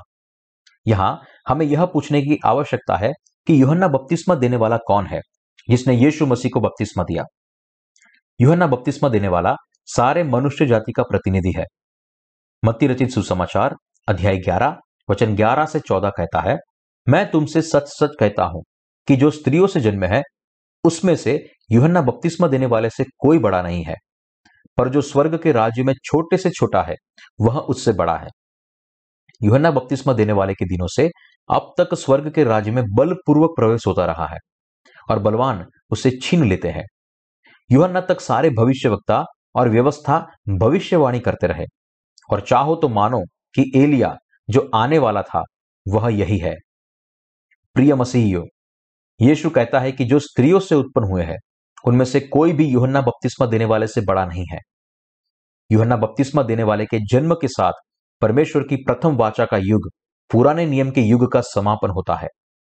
यह पूरा हुआ क्योंकि यीशु मसीह ने परमेश्वर की वाचा को पूरा किया जो अंत में आया। तब वे कौन थे जिन्होंने परमेश्वर की वाचा को पूरा किया? यीशु मसीह और यूहन्ना बपतिस्मा देने वाला। यूहन्ना बपतिस्मा देने वाले ने संसार के सारे पापों को यीशु मसीह के ऊपर डाल दिया। पुराने नियम का अंतिम महायाजक कौन था? हारून का वंशज कौन था? यीशु मसीह स्वयं गवाही देते हैं कि यह यूहन्ना बपतिस्मा देने वाले के अलावा कोई दूसरा नहीं था। यूहन्ना बपतिस्मा देने वाला मनुष्य जाति का प्रतिनिधि था, जो स्त्रियों में से उत्पन्न हुए हैं उनमें सबसे महान था। आइए, जो सच्चाई हमारे पास है उस पर हम विचार करें। मूसा, अब्राहम, इसहाक और याकूब ये सभी स्त्रियों से उत्पन्न हुए थे, परंतु पुराने नियम और नए नियम दोनों में लोगों के बीच कौन सबसे महान है जो स्त्रियों से उत्पन्न हुआ है? वह यूहन्ना बपतिस्मा देने वाला है। यूहन्ना बपतिस्मा देने वाला पुराने नियम का अंतिम भविष्यवक्ता है और हारून का वंशज है, जिसने नए नियम में परमेश्वर के मेमने को बपतिस्मा दिया। ठीक उसी तरह जैसे कि हारून पुराने नियम में प्रायश्चित के दिन बलि पशु के ऊपर हाथों को रखता था, उसने यीशु मसीह को बपतिस्मा दिया और संसार के सारे पापों को यीशु के ऊपर डाल दिया था। वह परमेश्वर का एक सेवक था। यीशु मसीह को बपतिस्मा देने के द्वारा उसने सारी मनुष्य जाति के हृदय में आत्मिक खतने को पूरा किया। यीशु के बपतिस्मा के साथ साथ हम उसके लहू में अपने छुटकारे की गवाही के रूप में विश्वास करना जरूरी है। यीशु मसीह ने अपने बपतिस्मा के द्वारा जगत के सारे पापों को अपने ऊपर ले लिया और उसके लिए क्रूस पर दंड पाया। और हमारे लिए केवल एक चीज जो हमें करनी है कि हम इस पर पूरी रीति से विश्वास करें। यह परमेश्वर की इच्छा है कि हम उस पर विश्वास करें कि यीशु ने हमारे लिए क्या किया है। एक बार आप पानी और आत्मा से नया जन्म लेने के सुसमाचार को अपने हृदय में ग्रहण करते हैं तो आप अब्राहम और परमेश्वर की संतान बन सकते हैं। यहां बहुत थोड़े हैं जो यीशु में हैं, जबकि यहां बहुत से हैं जिन्होंने अभी तक उसे अपने हृदय में ग्रहण नहीं किया है। लगभग 3 दिन गुजरने पर है और वो काली रात आने वाली है। यीशु के बपतिस्मा में विश्वास करें और उसे अपने हृदय में आने दीजिए। यीशु के बपतिस्मा में विश्वास और उसका लहू आपके आत्मिक छुटकारे के साथ आपको आशीष देगा। हमेशा स्मरण रखें कि आत्मिक अभिषेक तब होता है जब आप छुटकारे के सुसमाचार यीशु के बपतिस्मा और उसके लहू में विश्वास करते हैं। मैं आपसे जानना चाहता हूं, क्या आप बुद्धिमान कुंवारियों के समान यीशु के बपतिस्मा के सुसमाचार और उसके लहू में विश्वास करने के द्वारा आत्मिक मसाल यानी कि कलीसिया और तेल यानी कि आत्मा लेकर तैयार है? जो यीशु में विश्वास करते हैं वह अपने हृदयों में आत्मा के साथ कलीसिया में जाते हैं। यीशु ने किसके लिए बपतिस्मा लिया? किस कारण यीशु ने बपतिस्मा लिया था? मनुष्य जाति के सारे पापों को धोने के लिए। मत्ती रचित सुसमाचार अध्याय 3 वचन 14 और 15 कहता है, परंतु यूहन्ना यह कहकर उसे रोकने लगा, मुझे तो तेरे हाथों से बपतिस्मा लेने की आवश्यकता है और तू मेरे पास आया है। यीशु ने उसको उत्तर दिया, अब तो ऐसा ही होने दे, क्योंकि हमें इसी रीति से सब धार्मिकता को पूरा करना उचित है। तब उसने उसकी बात मान ली। यीशु ने मनुष्य जाति के सारे पापों को धोने के लिए बपतिस्मा लिया। यीशु परमेश्वर का पुत्र और हमारा उद्धार करता है। वह सृष्टि करता है जिसने हमारी सृष्टि की है। यीशु मसीह संसार में परमेश्वर की इच्छा से हमें अपनी संतान बनाने के लिए आए। पुराने नियम में सारे भविष्यवक्ताओं ने किसके विषय में कहा है? उन्होंने यीशु मसीह के विषय में कहा। पुराने नियम के सब भविष्यवक्ताओं ने यीशु के लिए कहा कि वह इस दुनिया में हमारे सारे पापों को अपने ऊपर लेने और हमेशा के लिए पाप से स्वतंत्र करने के लिए आएगा। जैसा कि पुराने नियम में भविष्यवाणी की गई थी, यीशु इस संसार में मनुष्य जाति आदम और हवा से लेकर पृथ्वी के अंतिम व्यक्ति तक के सारे पापों को दूर करने के लिए आया। अब आप यीशु मसीह के बपतिस्मा और उसके लहू से अपने हृदय में छुटकारा पाए। क्या आप अभी भी अनिश्चित है कि सच्चाई यह है? अब तो ऐसा होने दे, क्योंकि हमें इसी रीति से सब धार्मिकता को पूरा करना उचित है। यूहन्ना बपतिस्मा देने वाले ने सारी धार्मिकता को पूरा करने के लिए यीशु को बपतिस्मा दिया। बपतिस्मा शब्द का अर्थ है धो देना। यीशु ने यूहन्ना बपतिस्मा देने वाले के द्वारा पुराने नियम में जिस तरह हाथों को ऊपर रखने का तरीका बताया गया, उसी रीति से बपतिस्मा लिया। उसके उपरांत उन्होंने यरदन नदी में अपने आप को डुबाकर मनुष्य जाति के सारे पापों को अपने ऊपर ले लिया। यह नदी पापी के लिए मृत्यु और न्याय की प्रतीक है। मसीह की पानी में लगाई गई डुबकी क्रूस पर उसकी मृत्यु को दर्शाती है। पानी में से बाहर आना उसके पुनरुत्थान का प्रतीक है। यीशु क्रूस की मृत्यु के बाद तीसरे दिन पुनरुत्थित हुए। यीशु हमारा उद्धार परमेश्वर है। सच्चाई यह है कि यीशु ने इस संसार में बपतिस्मा लिया, क्रूस पर लहू बहाया और तीसरे दिन पुनरुत्थित हुआ और अब परमेश्वर के दाहिने हाथ विराजमान है। यह स्पष्ट प्रमाण है कि उसने संपूर्ण मनुष्य जाति को मृत्यु से बचा लिया। क्या आप इस सच्चाई में ईमानदारी से विश्वास करते हैं? यीशु का बपतिस्मा नए नियम का आत्मिक खतना है। खतना वही है जो हृदय का और आत्मा में है। हृदय का बपतिस्मा तब पूरा होता है जब हम यीशु के बपतिस्मा और उसके ऊपर अपने संपूर्ण पापों को सौंप देने की सच्चाई पर विश्वास करते हैं। हृदय का खतना यीशु के बपतिस्मा की पहचान है, जहां से हम अपने सारे पापों को यीशु के ऊपर सौंप देते हैं। क्या आपके हृदय का खतना हुआ है? यदि आप हृदय के खतने में विश्वास करते हैं तो आपके सब पाप सदा के लिए एक बार में अवश्य धुल जाएंगे। इस उद्देश्य की पूर्ति के लिए यीशु मसीह संपूर्ण धार्मिकता को पूरा कर सारे पापियों के लिए उद्धार को निश्चित करता है। प्रिय मसीहियों, उद्धार के इस प्रमाण को अपने हृदय और विचारों में ग्रहण करें। यह सच्चाई है। एक बार जब यीशु के उद्धार को अपने हृदय में ग्रहण करेंगे, आप अपने सारे पापों से मुक्त हो जाएंगे। यूहन्ना 1:12 कहता है, किंतु जितनों ने उसे ग्रहण किया उसने उन्हें परमेश्वर की संतान होने का अधिकार दिया, अर्थात उन्हें जो उसके नाम पर विश्वास रखते हैं। क्या आप जानते हैं क्यों यीशु ने इस जगत में बपतिस्मा लिया? क्या अब आप इसमें विश्वास करते हैं? मनुष्य जाति के सारे पापों को अपने ऊपर लेने के लिए यीशु ने बपतिस्मा लिया। यह खतने का बपतिस्मा था। यीशु का बपतिस्मा हमें आत्मिक खतना प्रदान करता है। इस कारण प्रेरित पौलुस हमें अपने हृदय का खतना करने को कहते हैं। यीशु ने अपने बपतिस्मा और लहू से हमें साफ साफ बचा लिया है, क्योंकि हमारे पास कोई विकल्प नहीं है। इसलिए इस पर अपने हृदय से विश्वास करें। हमें परमेश्वर के वचनों को जो हमारे हृदय में है उसे हां आमीन कहना चाहिए। क्या यह सही नहीं है? क्या आप इसमें विश्वास करते हैं? क्या आप इस सच्चाई को अपने हृदय में स्वीकार करते हैं? यीशु की आराधना करने से पहले हमें क्या करना चाहिए? हमें पानी और लहू की सच्चाई को अपने हृदय में स्वीकार करना चाहिए। इस संसार में यीशु को आए लगभग 2000 वर्ष हो गए हैं।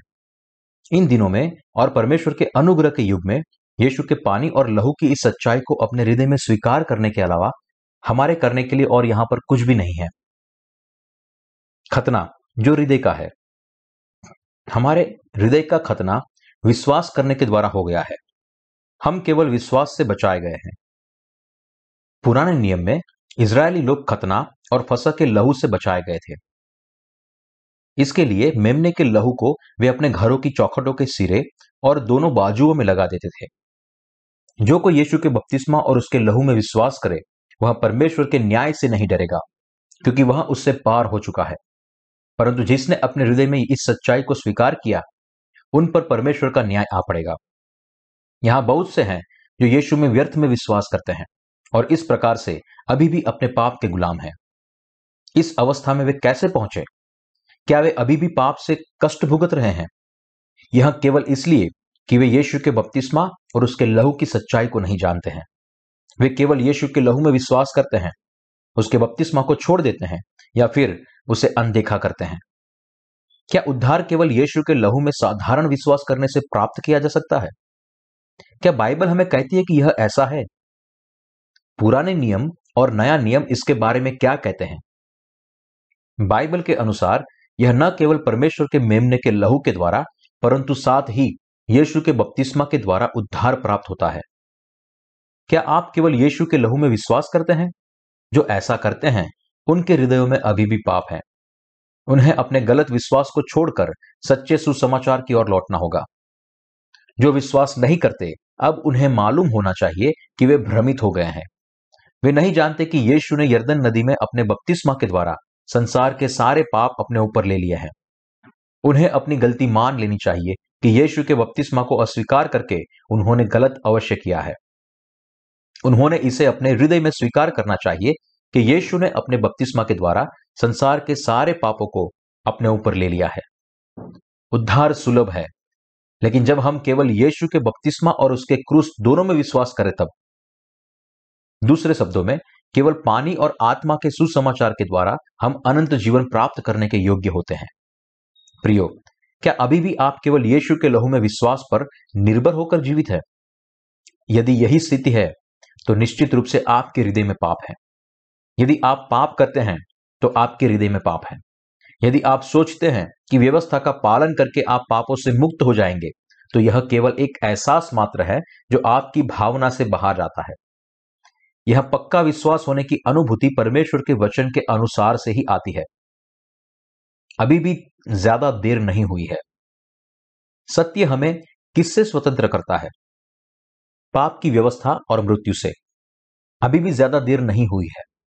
आप सभी अनिवार्य रूप से यीशु के बपतिस्मा और उसके लहू में विश्वास कर सकते हैं, और आपके हृदय का खतना हो जाएगा और आप सारे पापों से मुक्त हो जाएंगे। सारों पापों से मुक्त होने का मतलब है कि आप यीशु के बपतिस्मा और उसके लहू के सुसमाचार पर विश्वास करने के द्वारा बचाए गए हैं। क्या आप यीशु के बपतिस्मा और उसके लहू में विश्वास करके अपने पापों से छुटकारा पाना चाहते हैं? एक बार आप इसमें विश्वास कर लेते हैं तो आप सीख जाते हैं कि उद्धार किसके समान है। आप मन में शांति पाएंगे। तभी और केवल तभी आप धर्मी बन पाएंगे, अपने कार्यों से नहीं, परंतु परमेश्वर के वचन में विश्वास करने के द्वारा। अभी भी यदि आप में से कोई केवल यीशु के लहू पर छुटकारे के लिए विश्वास करता है और उस पर निर्भर है, तो मैं आपको उत्साहित करना चाहूंगा कि आप यीशु का बपतिस्मा और उसके लहू दोनों में विश्वास कीजिए। प्रिय मसीहियों, मनुष्य जाति का पाप से संपूर्ण छुटकारा यीशु के बपतिस्मा और उसके लहू के सुसमाचार के द्वारा पूरा किया जा चुका है। आत्मा परमेश्वर है। परमेश्वर एक मानव शरीर में इस संसार में अवतरित हुआ। परमेश्वर ने भविष्यवक्ताओं के द्वारा कहा था कि हम उसे यीशु नाम से पुकारेंगे, वह अपने लोगों को उनके पापों से छुड़ाएगा। मत्ती रचित सुसमाचार अध्याय 1 वचन 23 में परमेश्वर ने कहा, देखो, एक कुंवारी गर्भवती होगी और एक पुत्र जनेगी और उसका नाम इम्मानुएल रखा जाएगा, जिसका अर्थ है परमेश्वर हमारे साथ है। परमेश्वर पापियों को बचाने इस संसार में आए। उन्होंने संसार के सारे पापों को अपने ऊपर लेने के लिए बपतिस्मा लिया और इस प्रकार सभी पापी बचा लिए गए। यह पानी और लहू से उद्धार की सच्चाई है। मैं यहां आपसे यह कहता हूं, क्या हम केवल यीशु के लहू से बचाए गए हैं? निसंदेह नहीं। हम यीशु के बपतिस्मा और क्रूस पर उसके द्वारा बहाए गए लहू से बचाए गए हैं। आज यहां बहुत से झूठे भविष्यवक्ता और पाखंडी है जो यीशु के बपतिस्मा में विश्वास नहीं करते। यीशु ने यूहन्ना रचित सुसमाचार अध्याय 8 वचन 32 में कहा, तुम सत्य को जानोगे और सत्य तुम्हें स्वतंत्र करेगा। हम सत्य को जानते हैं। हमें जानना जरूरी है कि क्यों यीशु ने बपतिस्मा के बारे में कहते हैं और क्यों हम इसमें विश्वास करें। हमें जानना चाहिए कि क्यों परमेश्वर इजरायली लोगों से पुराने नियम में खतने के लिए कहता है और वहां क्यों फसह के मेमने के लहू के बारे में कहता है।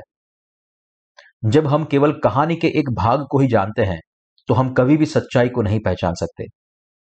यूहन्ना 3 अध्याय 5 में यीशु कहता है, मैं तुमसे सच सच कहता हूं, जब तक कोई मनुष्य पानी और आत्मा से न जन्मे तो वह परमेश्वर के राज्य में प्रवेश नहीं कर सकता। मसीह में बपतिस्मा लेना। हम कैसे मसीह की मृत्यु में सहभागी हो सकते हैं? यीशु के बपतिस्मा के द्वारा, हमारे सारे पापों को यीशु पर डालने के द्वारा। बाइबल उद्धार के रहस्य की गवाही देता है। क्या यह केवल यीशु के लहू के द्वारा है? नहीं, यह उसके लहू और उसके बपतिस्मा दोनों के द्वारा है। प्रेरित पौलुस इसके बारे में रोमियो के अध्याय 6 में तथा अन्य बहुत सी पत्रियों में कहता है। आइए हम पढ़े रोमियो अध्याय 6 वचन 3 से 8। क्या तुम नहीं जानते हो कि सब जिन्होंने मसीह यीशु का बपतिस्मा लिया उसकी मृत्यु का बपतिस्मा लिया? अतः उस मृत्यु का बपतिस्मा पाने से हम उसके साथ गाड़े गए, ताकि जैसे मसीह पिता की महिमा के द्वारा मरे हुए में से जिलाया गया, वैसे ही हम भी नए जीवन की सी चाल चले। क्योंकि यदि हम उसकी मृत्यु की समानता में उसके साथ जुट गए हैं तो निश्चित उसके जी उठने की समानता में भी जुट जाएंगे। हम जानते हैं कि हमारा पुराना मनुष्यत्व उसके साथ क्रूस पर लादा गया, ताकि पाप का शरीर व्यर्थ हो जाए और हम आगे को पाप के दासत्व में न रहे, क्योंकि जो मर गया वह पाप से छुटकारा धर्मी ठहरा। इसलिए यदि हम मसीह के साथ मर गए तो हमारा विश्वास यह है कि उसके साथ जिएंगे भी। आइए पद 5 को देखें। यह कहता है, क्योंकि यदि हम उसकी मृत्यु की समानता में उसके साथ जुट गए हैं तो निश्चित रूप से जी उठने की समानता में भी जुट जाएंगे। उसकी मृत्यु हमारी मृत्यु थी, क्योंकि उसके बपतिस्मा के द्वारा हमारे सारे पापों को उस पर डाल दिया गया था। इसलिए यीशु के बपतिस्मा और क्रूस पर उसके लहू का संबंध हमसे है। यीशु के बपतिस्मा और उसके लहू में हमारा विश्वास यीशु के साथ हमें एक करता है, क्योंकि पाप की मजदूरी तो मृत्यु है। इसलिए क्रूस पर यीशु का मरना हमारी मृत्यु थी। हमारे सारे पापों को अपने ऊपर लेने के लिए उसने बपतिस्मा लिया। इस सच्चाई में विश्वास करना हमें यीशु मसीह हमारे उद्धारकर्ता के साथ एक करता है। हमें धार्मिक जीवन के भाग रूप यीशु में अधूरा विश्वास नहीं करना चाहिए। वह विश्वास योग्य और धर्मी है। इसका क्या अर्थ है? इसका अर्थ है कि यीशु ने एक ही बार में हमेशा के लिए हमारे पापों को धो दिया है, और जो कोई इस सच्चाई में विश्वास करे वह बच जाता है। बहुत से लोग यीशु में एक धार्मिक जीवन शैली के जैसा विश्वास करते हैं, इसलिए वे कलीसिया जाते हैं और प्रार्थना में आंसू बहाते हैं, और वे अपने पापों को मानते और प्रतिदिन क्षमा के लिए प्रार्थना करते हैं। यीशु मैं जानता हूं और विश्वास करता हूं कि तू मेरे लिए क्रूस पर मारा गया। हां, मैं विश्वास करता हूं। स्पष्ट रूप से वे इस परिच्छेद को नहीं समझते। 1 यूहन्ना अध्याय 1 वचन 9। यदि हम अपने पापों को मान ले तो वह हमारे पापों को क्षमा करने और हमें सब अधर्म से शुद्ध करने में विश्वास योग्य और धर्मी है। वे दावा करते हैं कि पापों को अंगीकार करने के उनके प्रतिदिन के पाप माफ किए जाते हैं, परंतु जो पाप ऊपर के परिच्छेद में बताए गए हैं वह प्रतिदिन के मामूली पाप नहीं है। इस परिच्छेद का मतलब है कि जब हम अंगीकार करते हैं कि हम अभी भी पापी हैं, तब हमें एक बार में हमेशा के लिए हमारे सारे पापों से माफ कर दिया गया है। रोमियो अध्याय 10 वचन 17 में लिखा है, अतः विश्वास सुनने से और सुनना मसीह के वचन से होता है। यूहन्ना अध्याय 8 वचन 32 में लिखा है, तुम सत्य को जानोगे और सत्य तुम्हें स्वतंत्र करेगा। प्रिय मसीहियों, सच्चाई स्पष्ट है कि यदि आप विश्वास करें कि यरदन नदी में यीशु अपने बपतिस्मा के द्वारा हमारे पापों को अपने ऊपर लिए बगैर क्रूस पर मर गए, तो आपका विश्वास करना व्यर्थ है। यदि कोई मसीही अपने सारे पापों से बचना चाहता है तो वह विश्वास करे कि यरदन में यीशु के बपतिस्मा के द्वारा एक बार में हमेशा के लिए उसके सारे पाप यीशु पर चले गए और उसके क्रूस पर हमारे सारे पापों का दंड सहा। दूसरे शब्दों में, हम यीशु का बपतिस्मा और उसके लहू दोनों में विश्वास करें। किसी दूसरे के द्वारा उद्धार नहीं, क्योंकि स्वर्ग के नीचे मनुष्य में और कोई दूसरा नाम नहीं दिया गया जिसके द्वारा हम उद्धार पा सके। यीशु मसीह अपने बपतिस्मा के द्वारा हमारा उद्धारकर्ता ठहरा है। यीशु ने अपने बपतिस्मा के द्वारा हमारे सारे पापों को उठाने के लिए और हमारा उद्धारकर्ता बनने के लिए इस पृथ्वी पर आया। हमें अनंत दंड से बचाने के लिए यीशु पानी और लहू के द्वारा आया। रोमियो अध्याय 10 वचन 10 में लिखा है, क्योंकि धार्मिकता के लिए मन में विश्वास किया जाता है और उद्धार के लिए मुंह से अंगीकार किया जाता है। क्या आप पापी है या धर्मी है? गलातियों अध्याय 3:27 कहता है, और तुम में से जितनों ने मसीह में बपतिस्मा लिया है उन्होंने मसीह को पहन लिया है। यह पद हमसे सच्चाई कहता है कि यीशु अपने बपतिस्मा के द्वारा हमारे सारे पापों को अपने ऊपर लेने के बाद क्रूस पर चढ़ाया गया। वहां तीसरे दिन मृतकों में से जी उठा और अब पिता के दाहिने हाथ जा बैठा है। जो उसमें विश्वास करते हैं उन सब के लिए यीशु उद्धार का प्रभु है। यदि यीशु का बपतिस्मा नहीं होता, यदि वह हमारे लिए क्रूस पर अपना लहू नहीं बहाता, तो वह हमारा उद्धारकर्ता नहीं होता। हम तभी बच सकते हैं जब हम पानी और आत्मा के सुसमाचार में विश्वास करते हैं। मूसा के बेटे भी। क्यों परमेश्वर ने मिस्र देश के मार्ग में मूसा को मारने की कोशिश की? क्योंकि उसने अपने बेटे का खतना नहीं किया था। अति प्रियो, आप यीशु के बपतिस्मा और उसके लहू के द्वारा अपने पापों के छुटकारे का रहस्य सुन रहे हैं। यह एक आश्चर्यजनक आशीष है कि आप परमेश्वर के इन वचनों को सुन सकते हैं। क्या यह केवल यीशु मसीह का लहू मात्र है? पुराने नियम में खतने और फसह के मेमने के लहू के द्वारा लोग अब्राहम की संतान हो गए। अब हम यीशु के बपतिस्मा और उसके लहू में विश्वास करने के द्वारा परमेश्वर की संतान हो गए हैं। परमेश्वर ने पुराने नियम में मूसा के द्वारा इसका प्रमाण हमें दिखाया है। इजरायलियों को बचाने के लिए परमेश्वर ने मूसा से बात की और कहा कि उसके लोगों को मिस्र से बाहर निकाल ले आए। इसलिए मूसा अपने ससुर यित्रो की अनुमति से मिद्यान देश को लौट आया और वह अपनी पत्नी और पुत्रों के साथ मिस्र देश की लौट आया। जब उसने अपने परिवार को गधे पर बिठाया, तब प्रभु मार्ग की एक सराय में मूसा से मिला और उसने मूसा को मार डालने का प्रयत्न किया। परंतु उसकी बुद्धिमानी पत्नी सिप्पोरा इसकी वजह जान गई। उसने एक धारदार चकमक पत्थर लेकर अपने पुत्र का खतना किया और कटी हुई चमड़ी से मूसा का पैर स्पर्श किया और बोली, निश्चय तू मेरे लिए लहू बहाने वाला मेरा पति है। इसलिए परमेश्वर ने उसे छोड़ दिया। इस प्रकार परमेश्वर कहता है कि वह किसी को भी मार सकता है, यहां तक कि यदि वह खतना नहीं करता तो मूसा के पुत्र को भी। इज़राइल के लोगों के लिए खतना वाचा का चिन्ह था।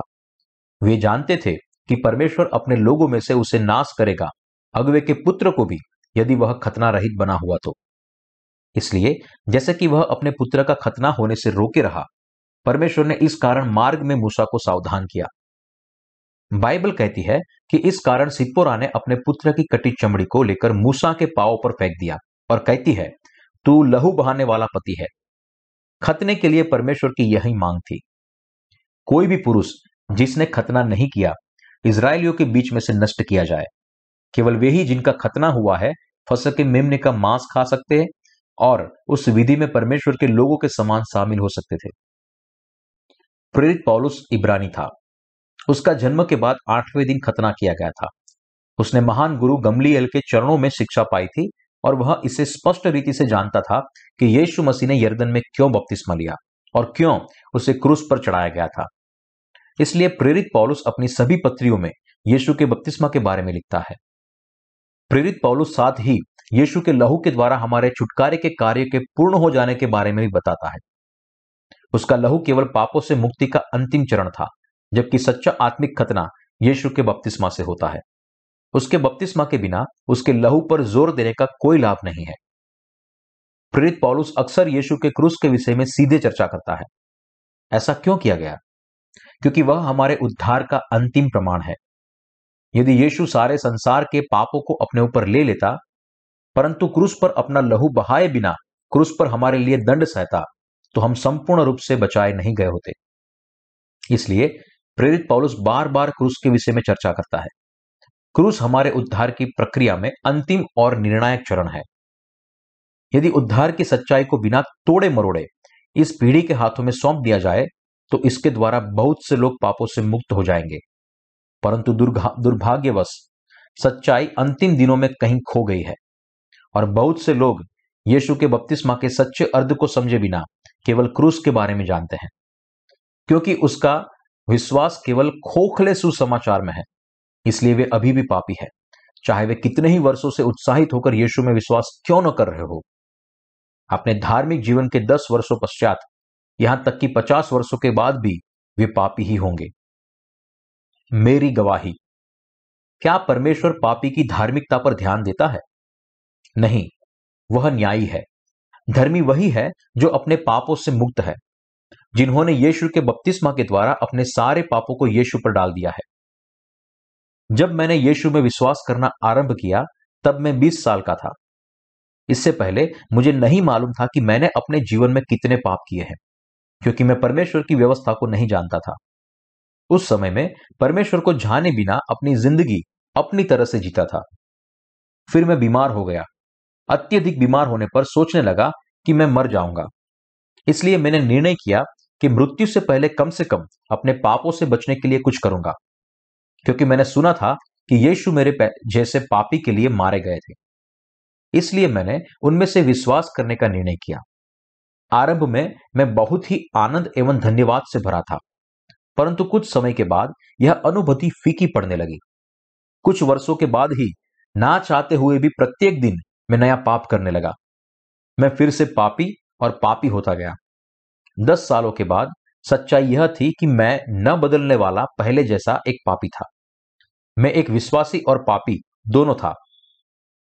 हालांकि मैं गाता था, रोना मुझे नहीं बचाएगा, मेरा चेहरा आंसुओं से भीग जाता है कि मैं डर को कम नहीं कर सकता, मेरे वर्षों के पाप धोए नहीं जा सकते, रोना मुझे बचा नहीं सकता।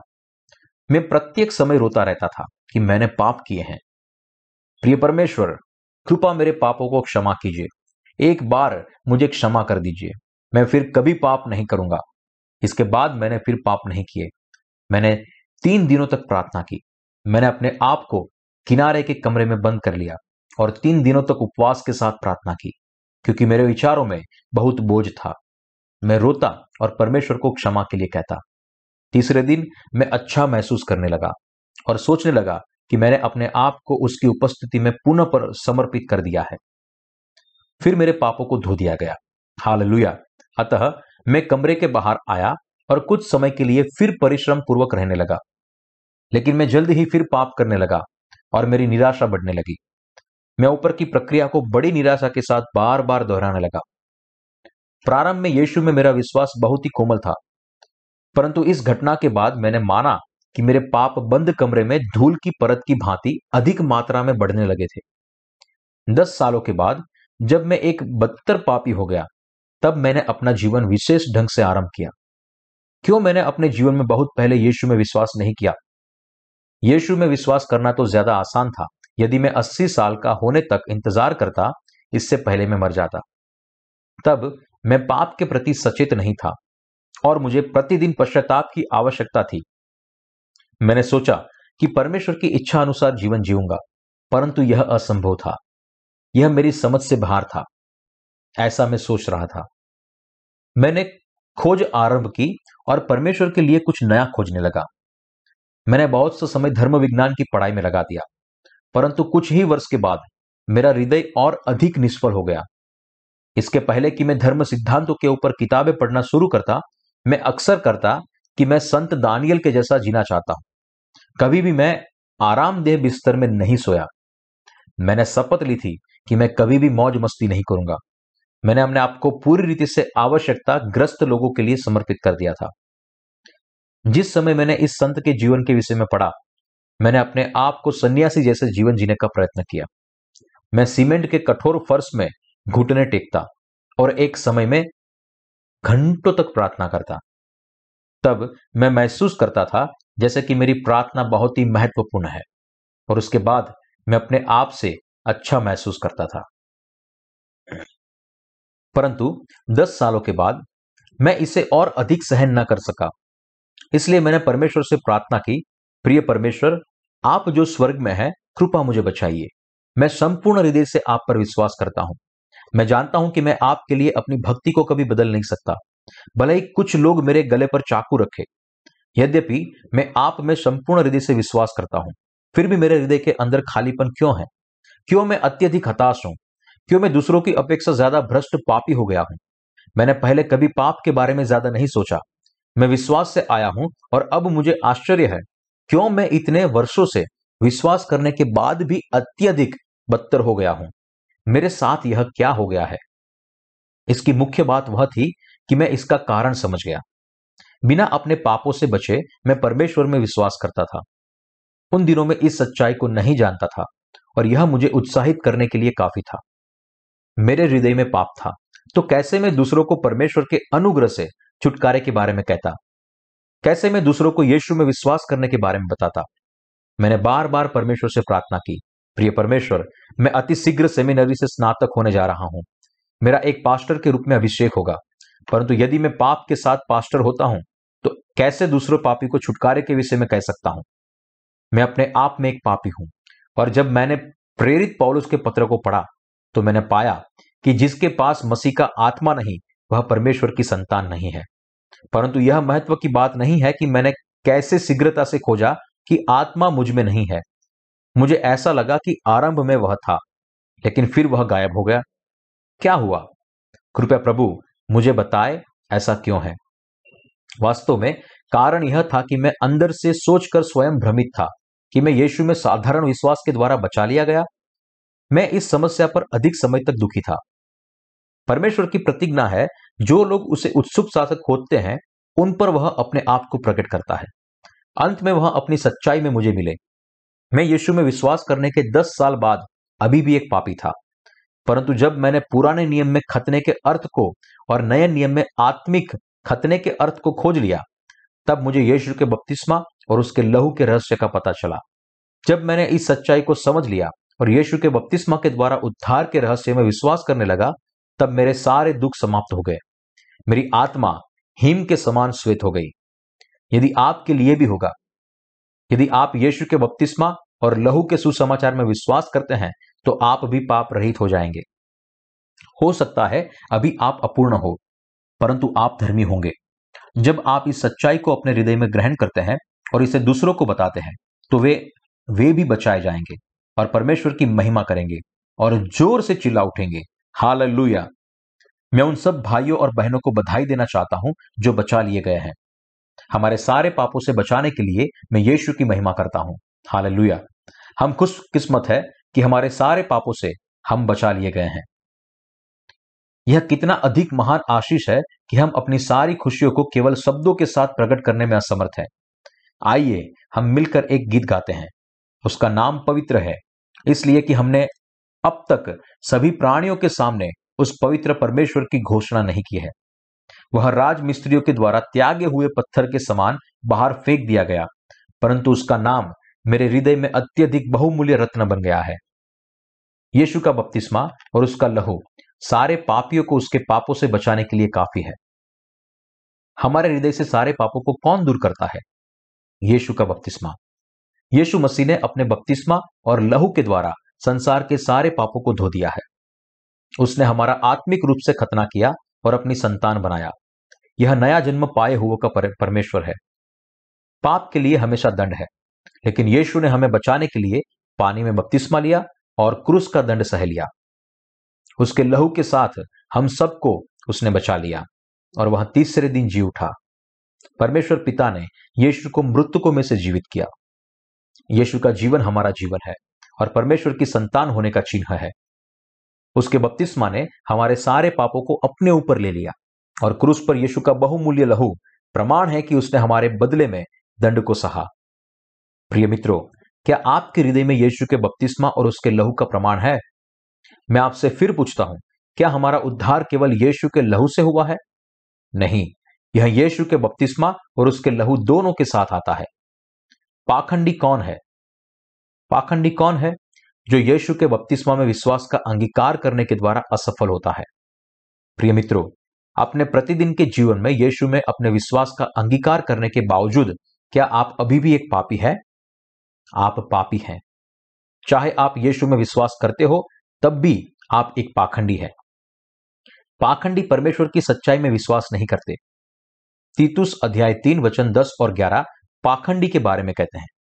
पाखंडी को एक दो बार समझा बुझाकर उससे अलग रहे, यह जानकर कि ऐसा मनुष्य भटक गया है और अपने आप दोषी ठहराकर पाप करता रहता है। अपने पाप को दोषी ठहरा चुका व्यक्ति क्या कहता है? प्रिय परमेश्वर, मैं एक पापी हूं, मैं आप में विश्वास करता हूं, परंतु मैं अभी भी पापी हूं।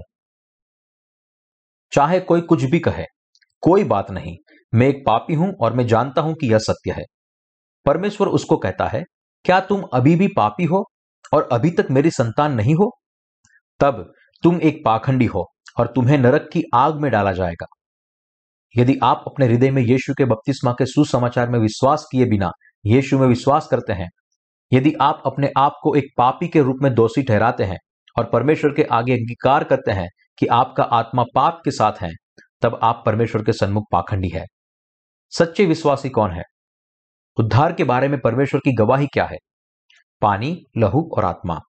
वे सब जो यीशु के बपतिस्मा और उसके लहू के सुसमाचार में विश्वास करते हैं, वे सभी जो परमेश्वर की संतान है और वे सब जिनके पापों को धो दिया गया है, वे सब के सब धर्मी हैं।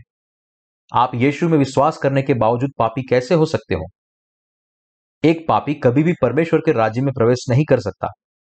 वे जो यीशु में विश्वास करने के द्वारा अपने हृदय में परमेश्वर की गवाही देते हैं, वे धर्मी हो जाते हैं।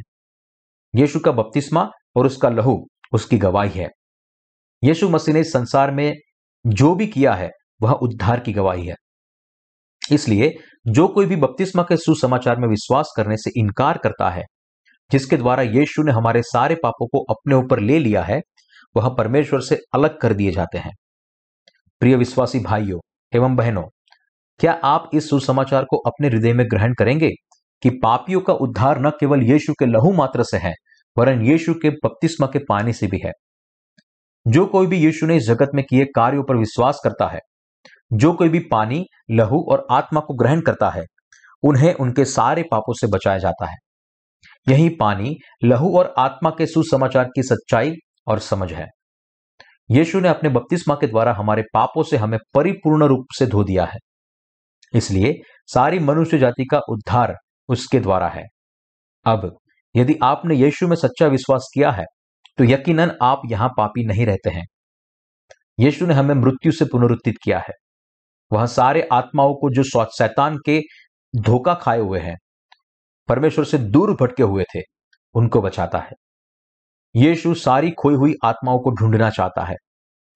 परमेश्वर का कार्य उसके पुत्र यीशु के द्वारा पानी, लहू और आत्मा के सुसमाचार के साथ है।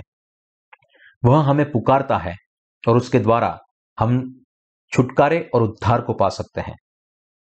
क्या आप इस महान प्रबल सच्चाई में विश्वास करते हैं? मैं आपसे कह रहा हूं कि उद्धार केवल लहू के द्वारा नहीं है, परंतु यीशु के बपतिस्मा और क्रूस पर बहाए गए उसके लहू दोनों के द्वारा है। जो यह कहते हैं कि वे केवल लहू के द्वारा बचाए गए हैं, वे इस बात को स्वीकार करते हैं कि उनके हृदय में पाप है। हम सब यह सोचते हैं कि यीशु के लहू में विश्वास करना ही हमारे उद्धार के लिए पर्याप्त है। हम बहुत पहले सोचते थे, परंतु अब स्वीकार करें कि यह पर्याप्त नहीं है। हम जो पानी, लहू और आत्मा के द्वारा आया, उस यीशु मसीह पर विश्वास करने के द्वारा बचाए गए हैं और हमने नया जन्म पाया है। प्रत्येक पापी यीशु के बपतिस्मा और उसके लहू में विश्वास करने के द्वारा नया जन्म पाता है। आइए परमेश्वर की स्तुति करें। हालेलुया।